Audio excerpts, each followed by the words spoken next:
안녕하십니까. 이리온 스튜디오입니다. 지난 하여튼 금리 인하 금통 이후에 은행주가 좀 올라오다가 다시 좀 주춤해요. 그래서 저는 은행주를 그래도 괜찮다 말하고 있는데 단기적으로 뭐 대출주가 이런 건 되게 좋음에도 불구하고 여전히 정말 하반기 이후에 어떤 그런 소위 다시 또 좀 경직 자금시장 이런 걸 반영하는 건지 이게 하여튼 은행주가 가능자인 건 맞을 것 같아요. 네. 오케이. 그래서 하여튼 은행 여수진 동향 보면서 좀 우리 전매순 연구원이랑 좀 얘기 좀 해보려고 그러는데 시작하시죠. 그러니까 전반적으로 금리 인하 그때 이후로 사실 추가 금리 인하에 대한 기대가 많이 소멸이 되면서 이제 은행주도 좀 반등을 했었고요. 또 다른 섹터에 비해서 좀 뒤늦었지만 또 가파르게 좀 상승을 해서 업종 PBR이 0.3배 이상으로 올라와 있는 상황이고 저 개인적으로는 지난번에 말씀 한번 드린 대로 한 0.35배에서 0.4배 정도를 이제 타겟 PBR로 생각을 하고 있어서 아직 상승 여력이 좀 남아 있다고 생각은 하고 있습니다. 근데 다만 좀 이제 주가가 좀 빠르게 올라왔고 또 하반기 이후에 사실 뭐 이제 경기나 또 이제 은행에 국한해서 본다면은 특히 이제 연말로 갈수록은 이제 좀 대손에 대한 부담이 좀 올라오는 거는 좀 이제 불가피한 사실인 것 같거든요. 그래서 그런 측면에서 좀 지금 속도 조절 구간에 어느 정도 좀 들어간 게 아닌가 이렇게 판단을 하고 있습니다. 올해 실적은 나쁘지 않을 것 같잖아요. 네, 그 특히 뭐 단기적으로 뭐 1분기도 실적은 뭐 아주 이제 양호했던 수준을 기록을 했고요. 실제로 실적 시즌 이후에 그래서 주가도 좀 이제 올랐던 부분도 있고 2분기까지도 실적은 그렇게 크게 이제 나쁘진 않을 것 같아요. 그리고 어제 이제 발표된 한국은행에서 발표한 5월까지의 대출 동향을 봐도 그러니까 경기가 좀 부진한 데 비해서 사실 좀 이례적일 정도로 대출 증가율은 높게 나타나고 있거든요. 이거 왜 그런 거죠? 네. 그래서 조금 배경을 살펴보면은 5월 월중으로 봤을 때 그 은행권 예금은행의 전체 대출이 21조 원이 증가를 했는데 그 중에서 부문별로 봤을 때 기업 대출이 16조 원이 증가를 했습니다. 그러니까 1분기에도 그랬고 4월, 5월까지도 계속 이제 기업 대출이 전체적인 대출의 성장을 이끌고 있는 상황인 거고 기업 대출을 부문별로 봤을 때 1분기 그리고 한 4월 정도까지는 대기업 대출이 많이 증가를 했었습니다. 이거는 전에 한번 말씀드린 대로 이제 유동성을 확보해야 되는 니즈가 있었기 때문에 대기업들이 이제 대출을 많이 좀 썼었던 측면이 있고 5월에는 대기업 대출은 조금 둔화가 됐는데 오히려 중소기업이나 개인 사업자 대출 같은 경우는 뭐 4월에 비해서 조금 둔화되긴 했지만 여전히 상당히 높은 수준을 이어가면서 성장률로 보면 10% 이상의 이제 대출 증가율을 기록을 하고 있거든요. 그래서 이런 부분들이 결국 이제 2분기 실적에 영향을 줄 부분인데 우선 이제 앞서 좀 말씀드린 대로 2분기는 3월에 금리 인하가 있었고 50bp 금리 인하가 있었고 또 5월에 25bp 금리 인하가 있었기 때문에 사실 순이자 마진이 상당히 좀 압박을 받을 수밖에 없는 구간이거든요. 근데 이렇게 양호한 대출 성장률이 나오면은 조금이나마 이제 이자이익의 그 감소를 방어해 줄 수 있는 부분이다라고 이제 판단을 할 수 있는 거죠. 그래서 그렇게 본다면은 아직 좀 시기가 이제 이르긴 하지만 2분기의 은행의 실적의 전반적인 그림은 이자이익이 조금 둔화는 되겠지만 그 폭이 그렇게 크지 않을 수 있다. 라는 게 첫 번째고 두 번째는 이제 서두에 말씀드린 대로 아직은 이제 연체율이나 뭐 대손에 대한 부담이 크게 이제 수치적으로 나타나는 분기는 아니다라고 본다면은 전체적인 뭐 2분기의 그 실적에 대한 기대치를 아주 낮춰 잡을 필요는 없다. 은행에 대해서 이렇게 판단을 하고 있는 부분입니다. 2분기 그런데 이제 내가 궁금한 거는 뭐 그런 거죠. 내가 이제 말을 하고 나면 그거에 대해서 이제 고민이 되는 게 나는 그래도 상대적으로 대형주 쪽으로 가야 되고 과거에도 외국인들이 좀 복귀하면 매크로 입장에서는 반도체나 은행을 사면서 주가가 올라가는 경향이 있었기 때문에 은행이 저번에 금리를 좀 내리고 실적도 나쁘지 않고 하는데 그 대손 충당을 많이 써야 될까 올해? 그러니까 이게 하반기에 좀 압박이 되는 거죠. 그 불확실성이 남아 있는 것 같고요. 이게 당장은 뭐 이제 언론이나 이런 데서 많이 보도가 됐지만 이제 그 연체를 하는 기업이나 뭐 소상공인에 대해서도 오히려 이제 이자나 원금 상환을 유예해주고 이런 기간이 아직 좀 남아 있기 때문에 2분기 뭐 어쩌면 3분기까지도 그렇게 이제 대손에 대한 이자나 원금 상환 유예해주면 은행이 그걸 떠안나? 그건 아니잖아. 네, 떠안는 건 아닌데.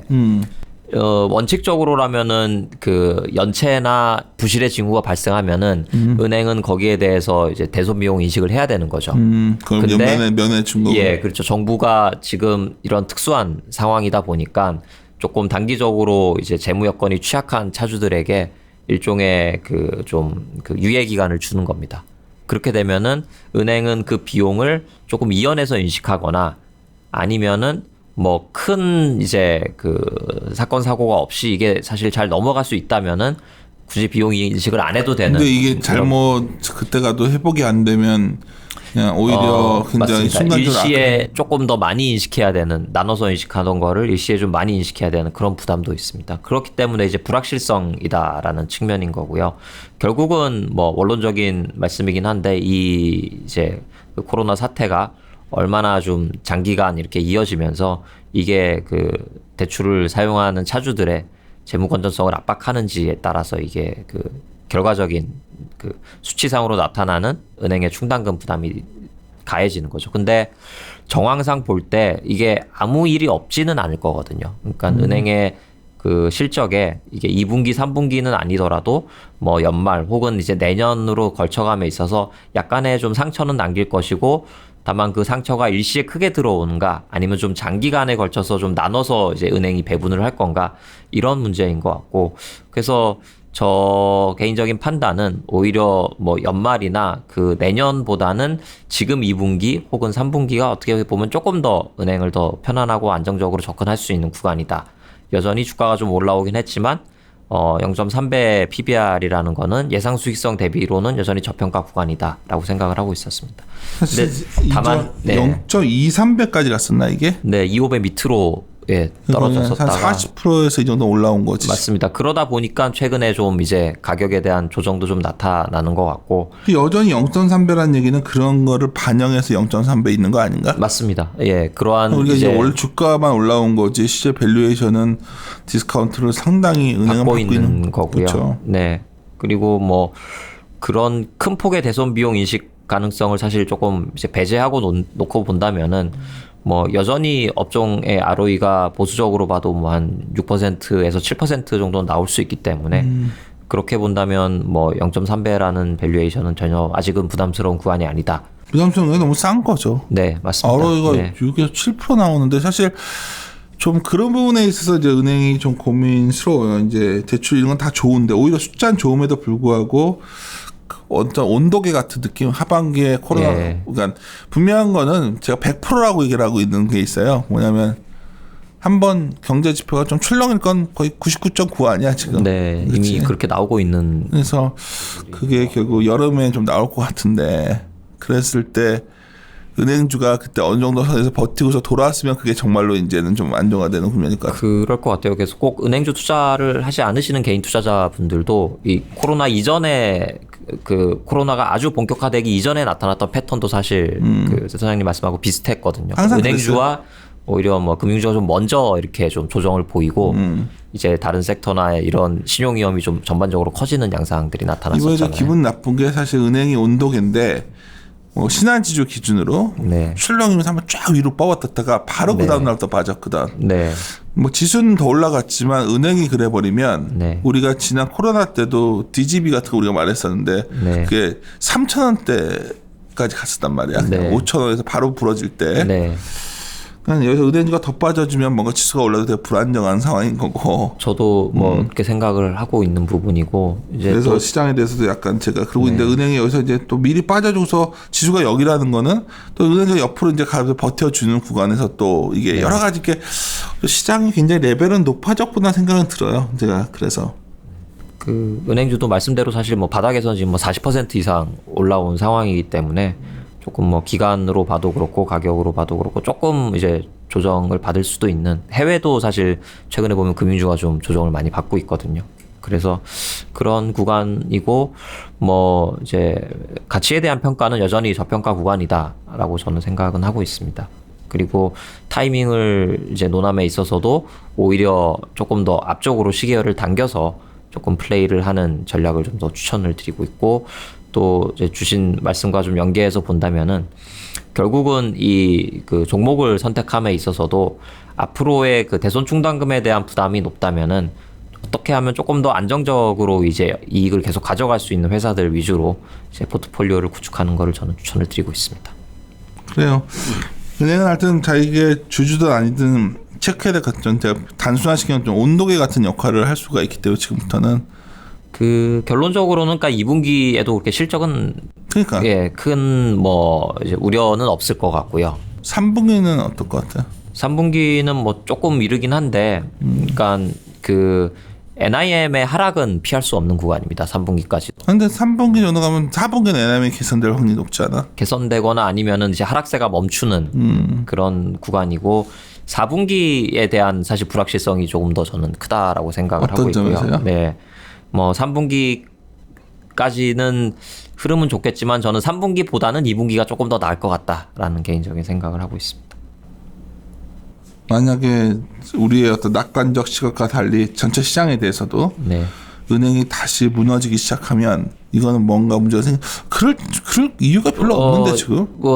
예, 맞습니다. 그러니까 뭐 뭐 여러 가지- 신용여건 같은 경우도 그러니까. 뭐 오히려 조금 이제 나아지는 기미도 보이고, 또 이번 대출 동향에서도 발표가 됐는데 오히려 가계대출 쪽 같은 경우는 뭐 5월에는 그러긴 했지만 이게 최근에는 또 주택 거래도 조금 회복이 되고, 뭐 이런 이제 그 규제 어떤 그런 악영향에서도 좀 벗어나는 그런 지표들도 보이고, 또 하나 좀 이제 주목해 볼 부분은 대출은 아닌데 수신 쪽에서 나타나는 영향이고요. 제가 데이터 하나만 좀 말씀을 드리면 마지막 3페이지에 있는 그림 8번인데 이 정기예금을 사실 지금 가입할 유인이 거의 없잖아요. 그러다 보니까 결제성 예금이라고 하는 저원가성 수신으로 자금이 크게 지금 증가를 하고 있고, 증가율로 보면 20%를 넘어섰거든요. 이거는 반대로 말하면은 은행 입장에서는 금리를 거의 제공하지 않아도 되는 이제 그 수신 기반은 계속 조금 확충이 되고 있는 거라서, 사실 NIM의 하락폭도 저 이론적으로 이제 하락하는 폭보다 조금 더 낮아질 수는 있겠다, 이런 생각을 좀 하고 있습니다. 그래서 그런 부분들을 종합해 보면은 이게 전체적인 그 수익이 좀 그 밋밋하게 흘러갈 가능성은 있지만, 반대로 이제 실적에 있어서의 불확실성은 그렇게 크지 않다라고 결론적으로 말씀드릴 수 있겠습니다. 그러니까 최근에 또 지나치게 막 그런 뭐 좋게 보면서 동시에 이제 가치주 성장 중 어떤 그런 이분법적 사고들이 많다 보니까 우리 시장에는 그냥 은행은 가치주인데 뭐 이런 개념 있잖아요. 네, 그리고 또 그 같은 이제 연장성산에서 올해 실적이 뭐 4분기를 제외하면 그렇게 큰 이제 그 불확실성이 크지 않다라고 보면은 사실 배당 매력 측면에서도 그러니까. 은행은 지금 나쁘지 않은 선택일 수 있거든요. 내 생각에는 예금리 이런 상황인데 네. 가을 되면 네. 배당은 충당금이 하반기에 엄청 많이 쌓일까 그게 좀 그게 걱정인데 사실 관전 포인트일 그게 좀 것 같고요. 걱정이 되더라고. 주가가 이래길래 네. 주가가 이래길래 좀 그런 생각이 들었는데 최근 주택 가격도 나쁘지 않고 네, 다시 조금 이제 반등하는 조짐도 좀 나타나고 있고, 거래량도 조금은 회복되는 조짐이 나타나고 있어서. 알겠습니다. 이거는 뭐 업데이트 차원에서 하도 5월에 네. 보면 대출률은 여전히 2분기가 좋네요. 네, 1분기에도 좋았고 2분기까지도 이제 그로스는 괜찮다. 현금 확보해서 했건 뭐를 했건 은행은 돈을 빌려줘서 이자 먹고 사는 네, 곳이기 때문에 맞습니다. 이게 좋으면 좋은 거예요. 마무리 들어 하겠습니다. 함께 고민하시죠. 고민하시죠.